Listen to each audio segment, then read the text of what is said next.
আসসালামু আলাইকুম প্রিয় দর্শক, আশা করছি ভালো আছেন। রানারের পক্ষ থেকে সকলকে শুভেচ্ছা। দর্শক, ভয় এমন একটি জিনিস, যখন এটি কাউকে পেয়ে বসে তখন সেই ভয় থেকে বেরিয়ে আসা খুব কষ্টসাধ্য হয়ে যায়।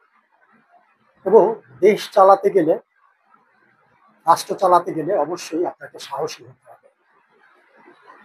কেন বলছি দর্শক এমন কথা? বর্তমান সরকার এবং সরকারের প্রধান উপদেষ্টা ডক্টর মোহাম্মদ ইউনূস সাহেব, উনি ভয়ে তটস্থ হয়ে আছেন। এতটা ভয় আছেন উনি উনি ভয়ে ওনার চার দেয়ালের বাইরে বের হওয়ার সাহসই পাচ্ছেন না। এই ভয় নিয়ে উনি কতদিন টিকে থাকতে পারবেন, এটি একটি বড় প্রশ্ন। ভয় ওনাকে পেয়ে বসেছে দর্শক।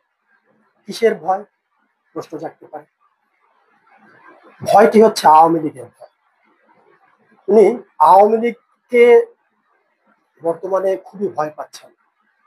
আওয়ামী লীগ আবার সংগঠিত হবে এবং আওয়ামী লীগ সরকারের উপরে চাপ প্রয়োগ করবে।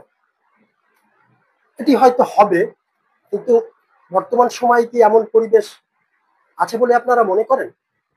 কিন্তু ওনার এই ভয় বা ওনাদের, শুধু উনি না, উনি সহ ওনার যারা সমর্থক গোষ্ঠী রয়েছেন, বিশেষ করে এনসিপি, জামায়াতে ইসলামী, ইসলামিক শাসনতন্ত্র আন্দোলন, মানে চরমোনাই, এছাড়া তথাকথিত ইসলামিক যে আরো দলগুলো রয়েছে, হেফাজতে ইসলাম সহ, এই গোষ্ঠীগুলো চরম ভয়ে রয়েছে। আওয়ামী লীগ এই বুঝি আবার আসলো, এসে রাষ্ট্র ক্ষমতা দখল করে দিচ্ছে।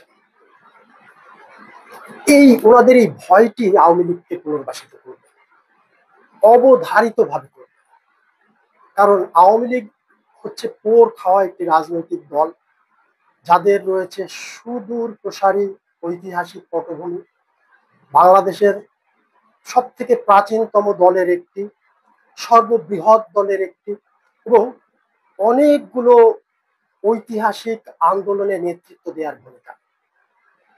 যেই কারণে আওয়ামী লীগে এখনো অনেক প্রবীণ রাজনীতিবিদ রয়েছে। আন্দোলন সংগ্রাম কিভাবে করতে হয়, দলকে কিভাবে পুনরুজ্জীবিত করতে হয়, এটি আওয়ামী লীগ জানে। দর্শক, যদি লক্ষ্য করে দেখেন যে বর্তমান যে পরিস্থিতি তৈরি হয়েছে, এর থেকেও খারাপ পরিস্থিতি মোকাবেলা করেছিল আওয়ামী লীগ 1975 সালের পরবর্তী সময়।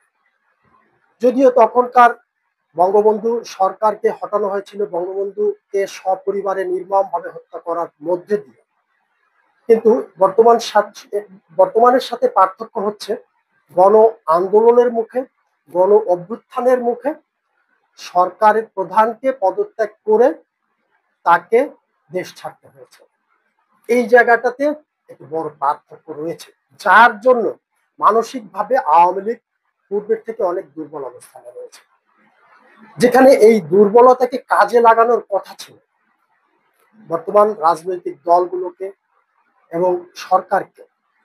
দেশের জন্য যদি তারা কাজ করত, দেশের উন্নয়নে কাজ করত, গণতন্ত্রের জন্য যদি কাজ করত, এমনিতেই তাদের জনপ্রিয়তা বেড়ে যেত এবং আওয়ামী লীগ স্বাভাবিক প্রক্রিয়ায়, প্রাকৃতিকগতভাবে, ন্যাচারালি আওয়ামী লীগ রাজনীতির মাঠ থেকে অনেক দূরে সরে যেত। এটি প্রাকৃতিকভাবেই হতো। এর জন্য কিছু করার প্রয়োজন ছিল না, কারণ আওয়ামী লীগের সাম্প্রতিক কার্যক্রমে মানুষ আওয়ামী লীগের প্রতি এত বেশি নাখোশ ছিল, যার জন্য এই আন্দোলনটি যতই মেটিকুলাস ডিজাইনের হোক না কেন, সাধারণ মানুষের অংশগ্রহণ ছিল। এমনকি আওয়ামী পরিবারের অনেকেও এই আন্দোলনে অংশগ্রহণ করেছিল। কিন্তু ধীরে ধীরে সরকারের বিভিন্ন কার্যক্রমে এই 11 মাসে সরকার সহ বর্তমান যারা সরকারের সমর্থক গোষ্ঠী রয়েছেন, তারা এমন কিছু করতে পারেননি যেটিকে আওয়ামী লীগের ব্যর্থতাকে ঢেকে তাদের কার্যক্রমকে সামনে নিয়ে যাবে তাদেরকে। বরঞ্চ তারা এই 11 মাসে বা প্রায় 1 বছর সময় ধরে যা করেছে, তাতে আওয়ামী লীগের 15-16 বছরের যে শাসন ছিল, সেই শাসনের যে কালো অধ্যায় ছিল, সেটিকে ছাড়িয়ে দিয়েছে। এই কারণে মানুষ অলরেডি বলতে শুরু করেছে যে আমরা এর থেকে বরঞ্চ আগেই ভালো ছিলাম। এমনকি সর্বশেষ যে মাইলস্টোন স্কুলের ঘটনাটি আপনারা দেখলেন, সেটিকে নিয়ে সারা দেশ শোকের মাতম করছে, আর সরকারের মধ্যে এটি নিয়ে বিন্দু মাত্র কোনো উপলব্ধি নেই। ওনারা রাজনৈতিক দলগুলোর সাথে পিকনিক করছেন, হাসাহাসি করছেন, অরেঞ্জ জুস খাচ্ছেন, অরেঞ্জ জুস পান করছেন, বিভিন্ন প্রকার খাবার খাচ্ছেন।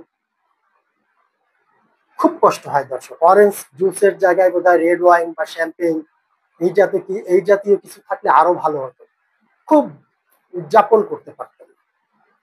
এতটুকু বিবেক নেই, এতটুকু লজ্জা নেই এই সরকারের। পৃথিবীতে এমন নির্লজ্জ সরকার, এত বিবেকহীন সরকার আর কোন দেশে আছে বলে আমাদের কাছে মনে হয় না। যেই জায়গাতে স্বাস্থ্য উপদেষ্টার কথা ছিল এই যারা আহত হয়েছেন এই বাচ্চাদের পাশে ছুটে যাওয়ার, এবং উচিত ছিল একটা স্পেশাল বোর্ড করে 24 ঘন্টা মনিটরিং এর মাধ্যমে কিভাবে কত দ্রুত এদেরকে সুচিকিৎসার ব্যবস্থা করা যায়, যেটি আমরা দেখেছিলাম কোভিড এর সময়। ডক্টর সরকার তখন একটি কন্ট্রোল সেল করেছিল, 24 ঘন্টা যেখানে মনিটরিং হতো, প্রতিদিনকার রিপোর্ট প্রতিদিন প্রকাশ করা হতো। এই ধরনের কাজের আসলে অভিজ্ঞতা থাকতে হয়, অভিজ্ঞতা না থাকলেও আন্তরিকতা থাকতে হয়। ওনারা আছেন ভাগ ভাগ বাটোয়ারা লুটপাট নিয়ে ব্যস্ত। কি বলবো দর্শক, এই স্বাস্থ্য উপদেষ্টার আসলে কাজ কি? উনি কোন যোগ্যতায় স্বাস্থ্য উপদেষ্টা হয়েছে বলতে পারেন? ওনার একমাত্র যোগ্যতা, উনি গ্রামীণ ব্যাংকের একজন সিনিয়র কর্মকর্তা, ডক্টর ইউনূস সাহেবের কাছের লোক। এটি হচ্ছে ওনার একমাত্র যোগ্যতা। ওনাকে এখন পর্যন্ত কোনো ধরনের কোনো কার্যক্রমে কি দেখা গিয়েছে? একটি বারের জন্য উনি ওনার খোলস থেকে বেরিয়েছে, প্রকাশ্যে এসেছে, জনতার সামনে এসেছে? জানি না আমরা আসলে ওনারা কি করছে, আমাদের খুব লজ্জা হয় দর্শক। ওনাদের এই যে আওয়ামী লীগের ভয়টি পেয়ে বসেছে না, এটি যথেষ্ট আওয়ামী লীগ সংগঠিত হওয়ার জন্য। আওয়ামী লীগ সংগঠিত